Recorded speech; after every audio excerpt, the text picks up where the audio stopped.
આજરોજ લિંબાયત પોલીસ સ્ટેશનમાં દાખલ થયેલ લૂંટના ગુના અનુસંધાને આઈઓ સાથે રહી અને ફરી આરોપીઓએ જે જગ્યાએ ફરિયાદીશ્રીને ચપ્પુ દેખાડીને લૂંટનો ગુનાને અંજામ આપેલ તે જગ્યાએ ગુનાવાળી જગ્યાનું રિકન્સ્ટ્રક્શન પંચનામું કરવામાં આવેલું તેમજ આરોપીએ કઈ રીતે ગુનાની શરૂઆત કરેલી શરૂઆતમાં બે આરોપીઓ છે એક સાગર ઉર્ફે ઘોડો એણે કઈ રીતના શરૂઆતમાં લૂંટવાનો પ્રયત્ન કરેલો ત્યાંથી ફરિયાદી તેમને ધક્કો મારીને આગળ જેલા તો એમણે પછી જે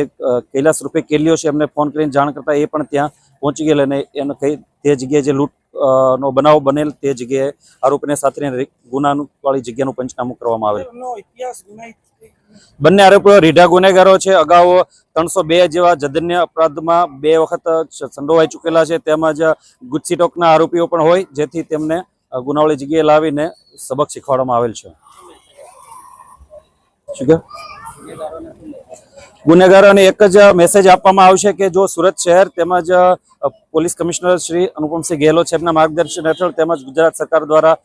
કોઈ પણ ચમરબંધી આરોપીઓએ કોઈને છોડવામાં આવશે નહીં।